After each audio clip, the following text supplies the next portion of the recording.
The first thing that turns boys into men is standing for something. You need to have some form of moral code, something that you stand for and you believe in.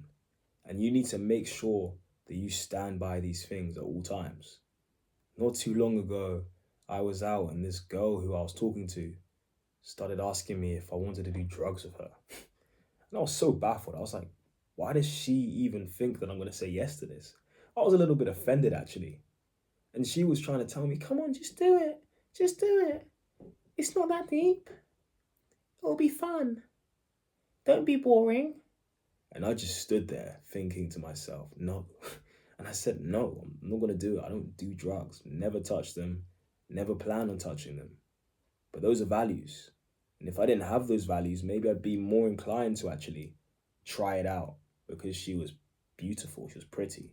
I mean, not as beautiful when I realized she was doing all that stuff, but you need to have values and you need to have these values that you stand by no matter what, no matter who it is. And when you have these values you stand by, you now create boundaries. But if you don't stand for anything, then you stand for everything. And that's dangerous. That's when you say yes to things you shouldn't say yes to. But real men have boundaries. They know when to say no. They're not afraid to say no. And they say no without feeling any form of guilt. That's where you need to get to. And if you want to actually learn how to have the confidence to say no, the confidence to stand your ground and set clear boundaries, join my community. It's full of young men trying to live purposeful lives and reaching their full potential. And inside the community, we actually have this blueprint, which is a step-by-step guide on confidence. Will help you become the most confident version of yourself. And one of the things that we've been talking about a lot recently is standing your ground, having values, having boundaries, learning how to say no. So if you need help with that, just click the link in my description, join my community. But the second thing that turns boys into men is having a purpose. You need a why. And when I say a why, that's the reason why you're doing what you're doing. When you wake up in the morning, you're thinking about that thing. You're thinking about this goal that you have that's bigger than yourself, that actually affects the world around you and the people around you, not just yourself. And when you have this why, your life has so much more color.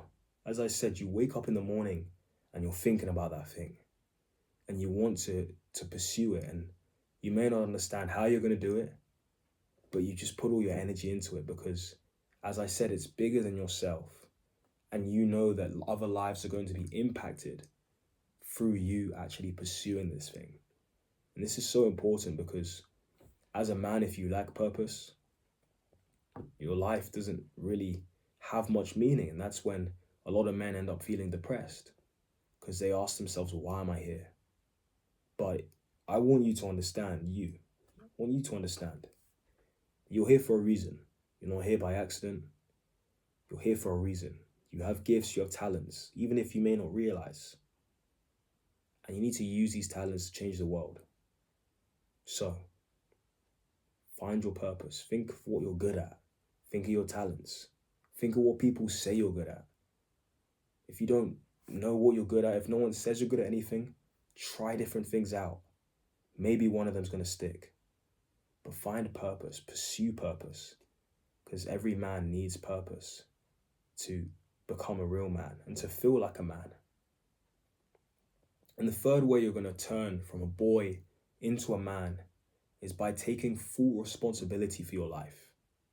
When I say take full responsibility for your life, most people think that, no, I can't take full responsibility for my life. It's not fair. But I'm not just talking about the bad things that happen in your life. I'm saying take full responsibility for the bad and for the good. So yes, you not passing that test was your fault. You getting dumped by that girl was your fault. You probably could have done things that were different. But you achieving was your fault. You gaining 1 million views on that video was your fault through your hard work and your dedication. You getting selected for that sports team was your fault. That's how you take full responsibility. For all the highs and the lows, it was your fault. And obviously, I don't believe that it's all your fault because there are things that are outside of your control. But when you take full responsibility for your life, you stop being a victim and you put yourself in charge. You put yourself in the driving seat.